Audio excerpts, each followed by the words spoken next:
Hi, everyone. This is my second day at IIMBue and the third session I'm doing.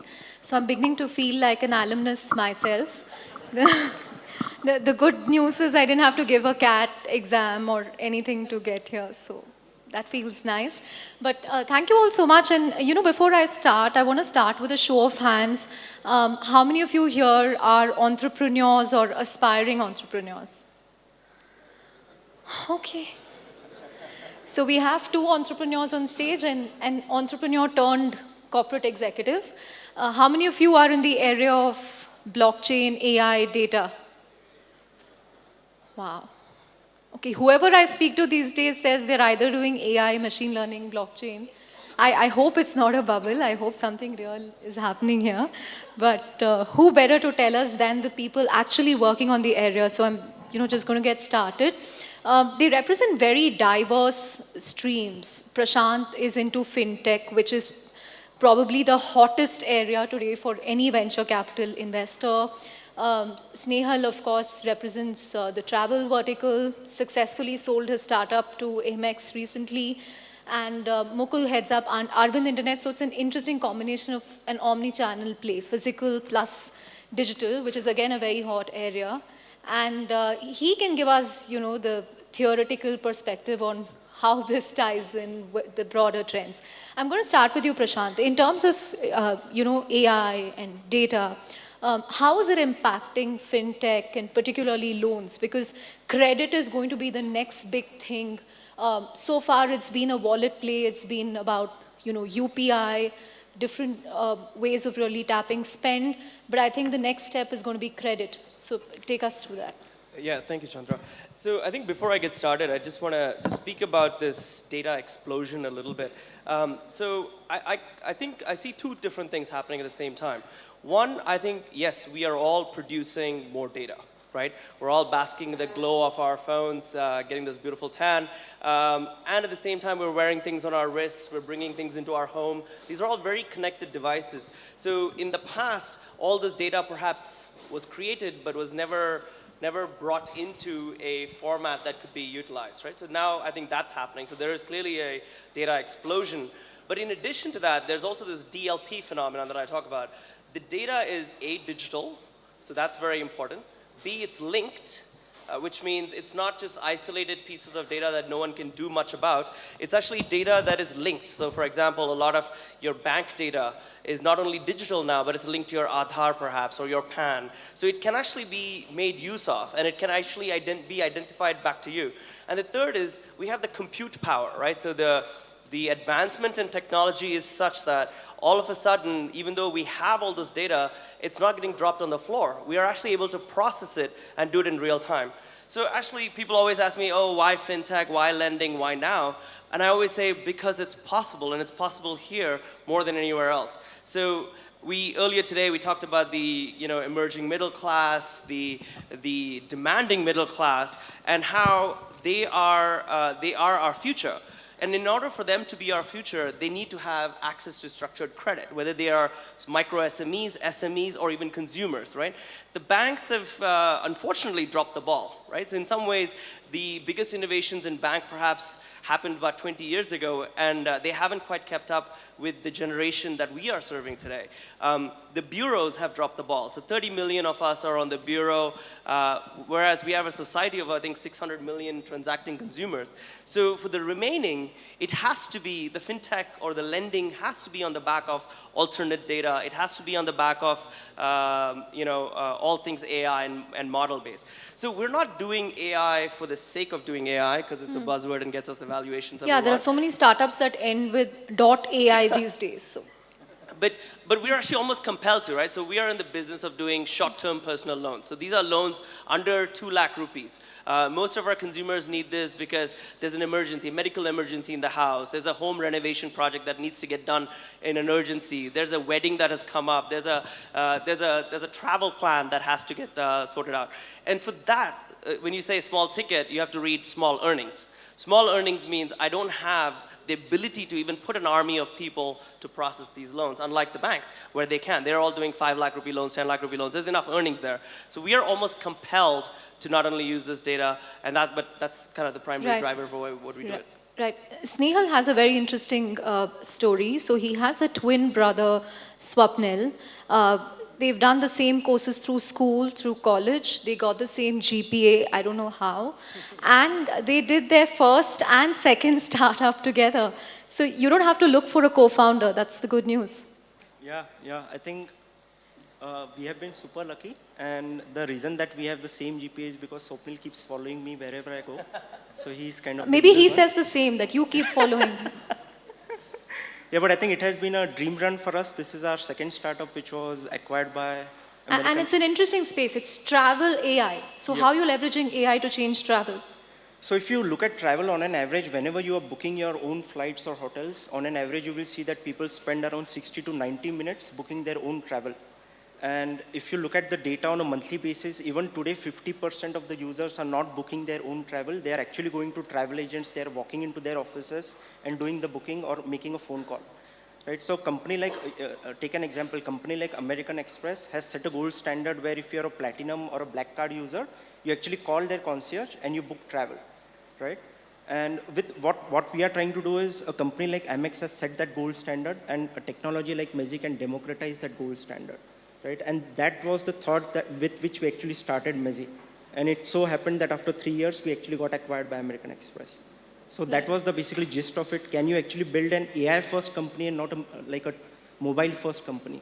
And if you can do that, then it has to be a pipeline of AI components, and it has to be a global platform play. So what was your pitch to Amex when you sold? So actually they approached us, and we were not ready to sell, and that's why the price was amazing. But I think at the end of the day, like when we started Mezi, there were I think 78 other competitors who were trying to do exactly the same thing. In AI? In AI.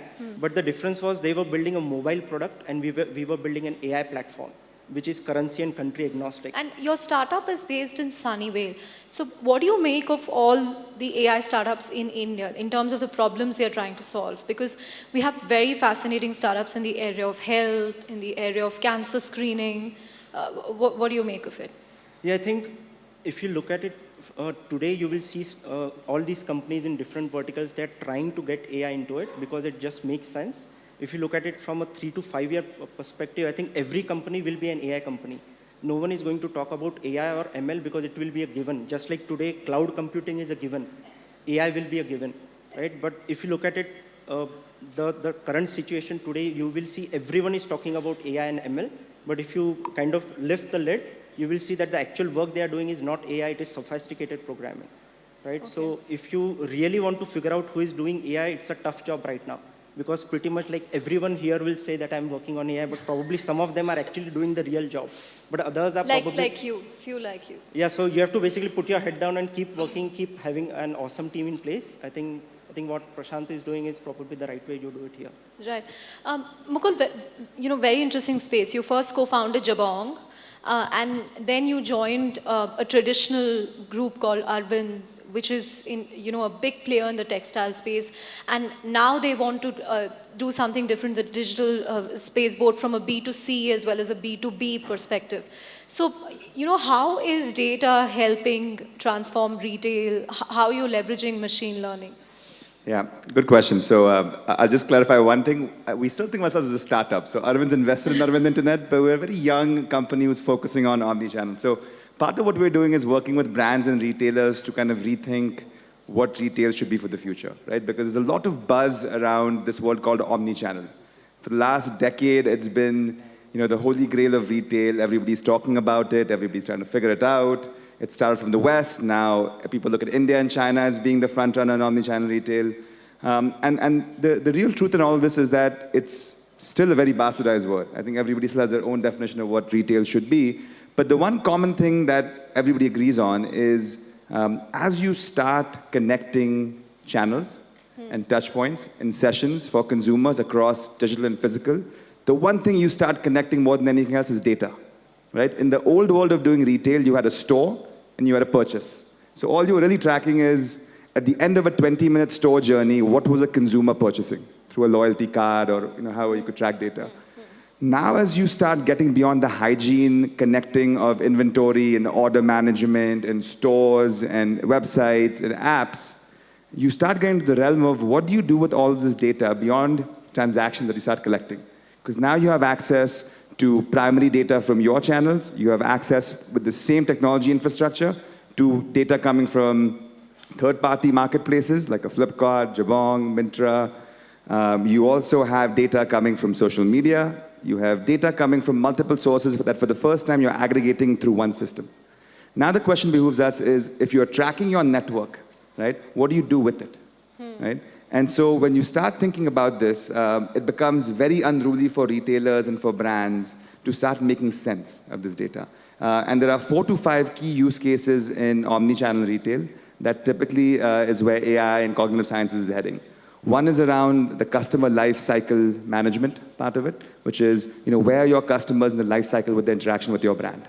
The second area is around campaigns, promotions, pricing management, and how do you start using cross-channel data to get more predictive in the way you approach your customers across channels. The third is around personalization, which is now each of your touch point is not disparate, but interconnected sessions for a longer customer journey. At each node that the customer touches you, how do you start personalizing their experience based on the data you have? And then lastly would be supply chain. Now that you have granular customer level data across channels and sessions, how do you adjust your operations and your supply chain when it comes to things like, what do I source? How much do I source? Where do I actually put inventory in my network, right? Primary and third-party network. How do I replenish during my season in this network? All of these are use cases where humans have a tough time managing the decision-making, and you can use more cognitive sciences and AI to drive decision-making in these areas. How resistant have brands been to, adapting to this new normal where everything is connected and everything is digital? Because the common refrain that we keep hearing is that, India is a big enough market to accommodate everyone. So you can have the e-commerce players on the one side, the big retailers, and the mom and pop stores. So, are brands more worried now about digital and about e-commerce? What's your own sense? Yeah, I wouldn't characterize it as worried. I think what's happening is brands and retailers are rationalizing channels, right? So if you look at the offline world, what organized retail over the last, let's call it 3 decades in India has done really well is rationalize the offline channel in terms of what each offline channel does for you, right? So you have your EBOs, your brand stores, you have your MBOs, shoppers, lifestyles, and multi-brand outlets. You have your distributors and wholesalers, which is the trade channel, and then you have discounters. All of these channels do a very different job in what they do, for a retailer or a brand. One obviously giving brand building, the other providing reach, third giving you more of access, fourth giving you liquidation. What's happening now is that same approach is being pushed into the digital world, where for the first time you are rationalizing your digital channel. Your online EBO does something very different than an Amazon does for you, versus a wholesaler versus a discounter online. So now you're finally seeing a rationalization of channels and a connecting of channels happening. And if you do this in a smart way, you now have access to your consumer across all channels, because you're actually even able to understand what your consumer is shopping on your .com and on Amazon for the first time. So that's where I think the growing push is that let's connect the offline and the online world and rationalize what each channel does for us from a data point of view also. Right.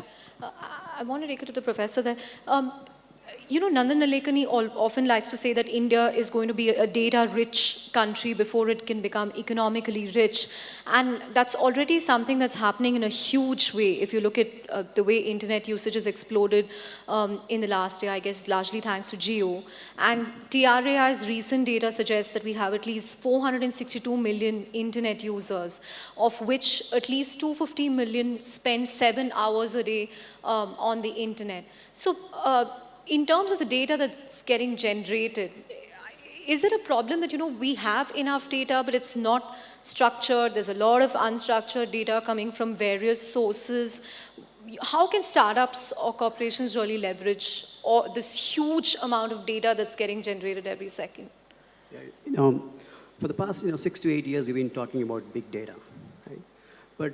And we have a lot of it. And I want to comment on 3 things. One is, going forward, it's going to be a better data revolution and not a big data revolution.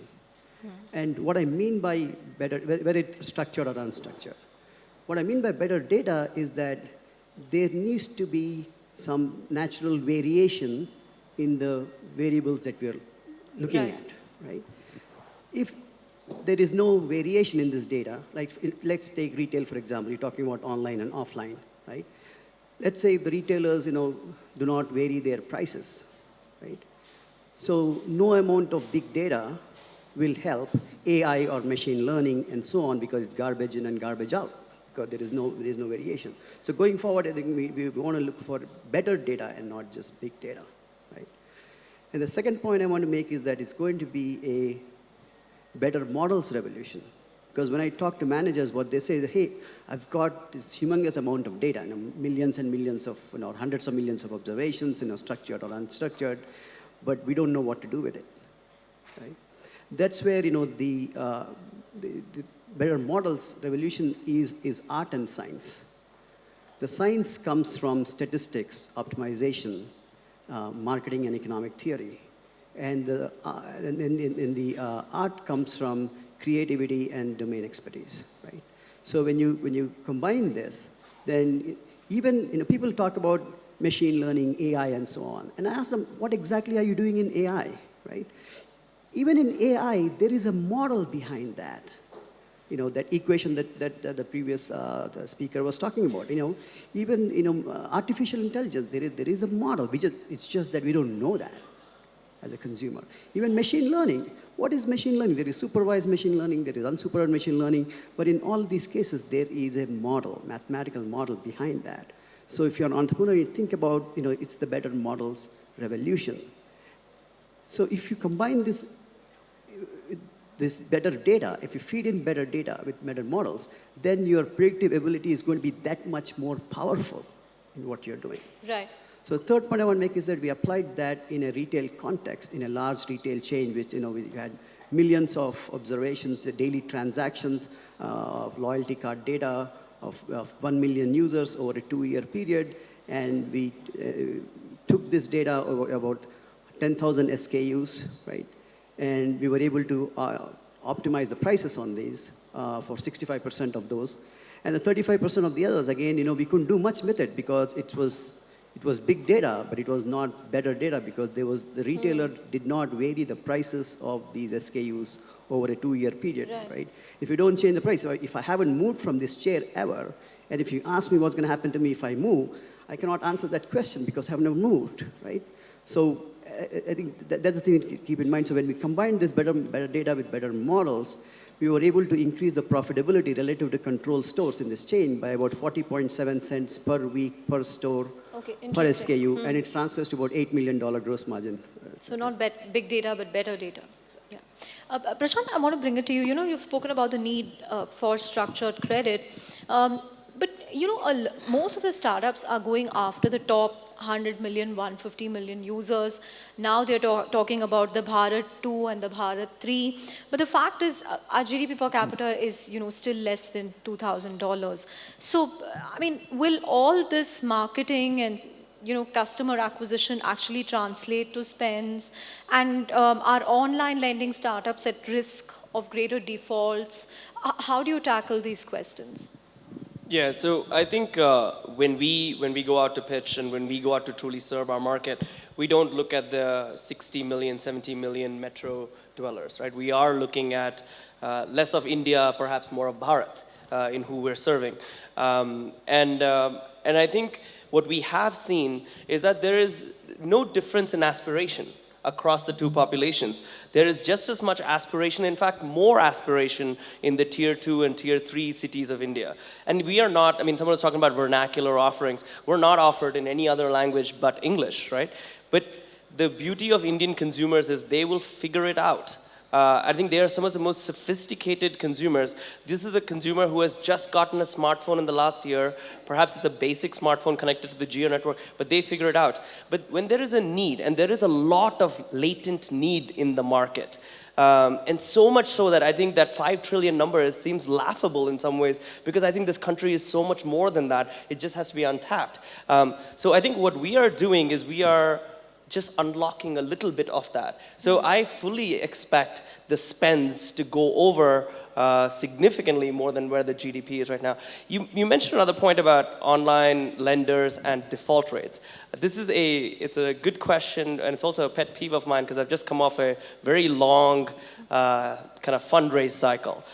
Investors typically look to us or look to startups like ours and say, oh, but your default rates are too high. But going back to what Professor Praveen was saying, if our models hadn't seen the good, bad, ugly, how good could they possibly be? They could, yes, we could have put some guardrails and continue to serve just what we consider to be good, but the models would have never learned what perhaps the guys with the golden years would say bad looks like or ugly looks like, right? So we have trained across good, bad, and ugly. Our default rates were traditionally higher than every other fintech startups by design, but we are fundamentally much better off than any of them are today. Okay. And I think and we will continue to lead this market because we have learned what we wanted to learn with with the early cycles of the company. Now we just have to accelerate. Right. I hope that answers your question. Yeah, I'm just looking at the timer so that I have, time for Q&A.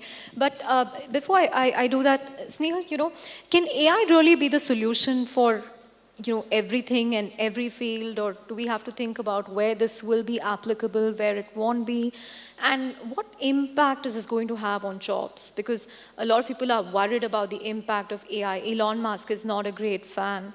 So your own take.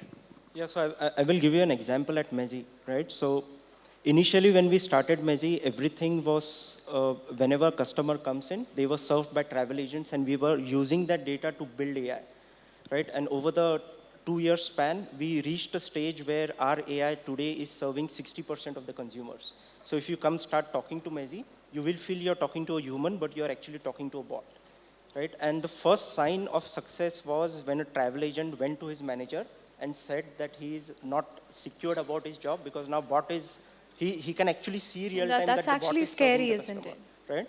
But the goal there is, today if you look at our user base, we want to reach 100 million card members. MX has 100 million card members. You cannot reach them with the current travel agents that you have. Even if you have 10,000 travel agents, you cannot reach 100 million users. So how do you take that travel agent and make him a super travel agent? So take a human and make him a superhuman. And that's our job. So the bots actually allow you to be a superhuman, right? So a job that you were doing today, you can do 10x of that, and that is how we look at it. And AI will take away jobs, but the thing is that if they will start taking away jobs at the lower level, right? So I think cities, companies need to start educating that sector and try to make them better than what they are today. So for example, if I'm a travel agent today, that job is now been converted into being an AI trainer for travel. Right? So that's a shift that is going to happen. Okay, so AI is going to make us superhumans. That's your take. I have 7 minutes, so I want to open it up to the audience in case people have questions.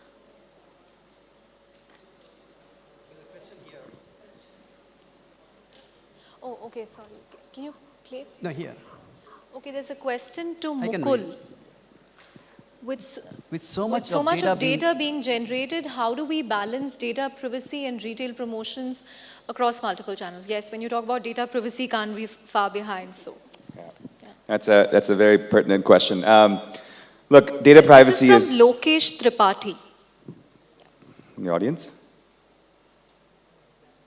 So data privacy is obviously top of mind as we talk about retail and brands because there's a lot of controversy over data privacy issues where there are gray areas that have been in the past exploited. We've seen recent history with Facebook. The fact of the matter is data privacy is always going to be a concern the moment you start tracking customer interactions and data across channels in retail. The key thing where we differentiate and we think about this question is you need to explicitly have customers opt in to some of these experiences. And more importantly, what we see from a behavioral point of view is if you're clearly able to outline what the uses of your data are that you're collecting and what value it creates for the customer, you're more likely to have customers actually opt in on their own. A lot of times when you don't make that clear to a customer, it ends up being a little shady, and it ends up being gray areas where you don't want to get into. Right. With all of our journeys, we ensure that data privacy should be top of mind of consumers. They should opt in, and they should see benefit from it. And if you can ensure that trifecta, I think it's a better way of doing business rather than Right. kind of being in the gray Right. areas. In fact, even as we speak, India's own data protection framework is being worked on by the Correct. Sri Krishna committee. So hopefully we will see that soon. But question to Snehal, when will Mezi be available in Hindi? I think the first question should be, when will Mezi be available in India? Yeah, so to answer your question, the India part, I think hopefully in the next 18 months we should be in India. But to answer that question, I think it's important to understand how we have been building Mezi. Right? So Mezi, like I said, is a country and currency agnostic platform. And our goal, the core IP that we have is Mezi is very personal to every single user. Right? So with every conversation, Mezi is learning more about you. Right? So that the next time you come, Mezi will already know a lot more about you than it did in the previous conversation. And with this way, our platform is actually getting smarter every day. Every morning, it is better than it was last night. Right? So when we are doing all this, we are actually making sure that the platform has nothing to do with the domain and the language. So travel happens to be the first domain that we are using to train the platform. And English happens to be the first language. So with that in mind from day one, I think it will be very easy for us to take this platform to other languages. But that's something that you will do because local language is a huge opportunity. Absolutely. Okay. How real is omni-channel in India? Yeah. But Mukull doesn't call it omni-channel. He calls it phygital. Now, Physical plus digital. You can call it whatever you want it. Phygital, I think, is It's somebody just a else coined fancy that way of word. saying omnichannel. You have new retail, you have retail 3.0. I think words keep Right. coming up. It's literally we keep coming up with new words for this.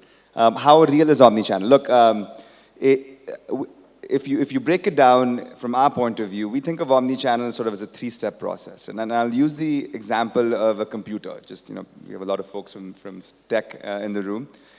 If somebody walks to you and says, I want a computer, right? And if you give them a keyboard and a mouse and a motherboard and a display and tell them, here's your computer, this person will be scratching their head. Because when they ask you for a computer, what they really want is word processing and internet browsing and printing, right? These are the core needs you're trying to solve from offering somebody a computer. What's happening in retail, not just in India, but around the world, is we've solved the hardware problem for consumers.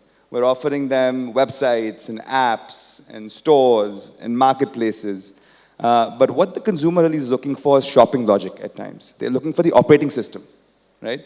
You have to be able to help them get that black dress for a party tomorrow.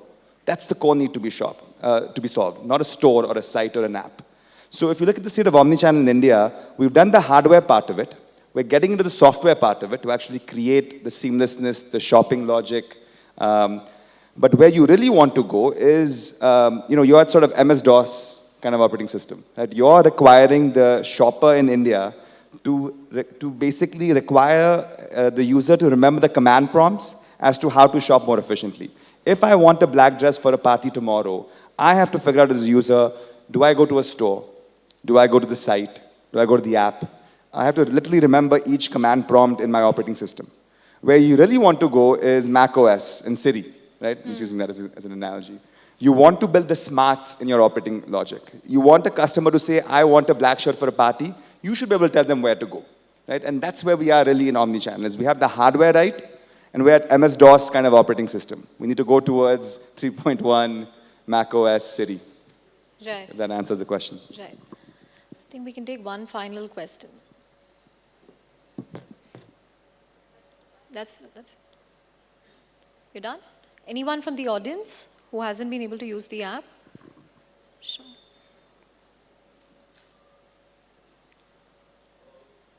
We've heard of AI winters in the past. That was more due to tech and data not being available. How do you see regulatory constraints such as explainable AI coming in the way of a fake model such as deep learning, leading to another winter or at least a lull in the activity around AI? Right, the last question.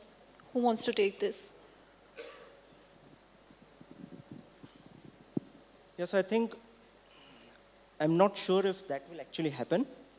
I think we are still at a very early stage. We are still trying to scratch the surface. There is enormous amount of data, and AI is not even using like 10% of it, right? And to give you an idea, what we do at Mezi is the core of it is deep learning, right? We are creating models, we are putting models, competing the models with each other. So we are at a stage where I don't think we will reach that stage anytime soon. It's like too far away from today.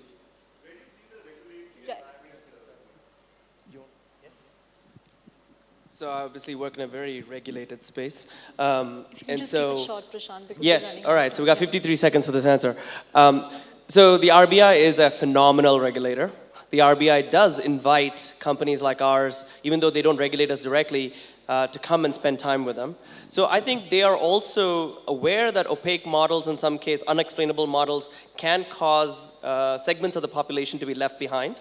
But at the same time, they're looking to us to educate them on what guardrails we have in place in order to make sure that we are a fair lending kind of practice. So at the end of the day, that's all they want, right? And in fact, what is happening in the country today is perhaps not fair lending. It is only to the select few.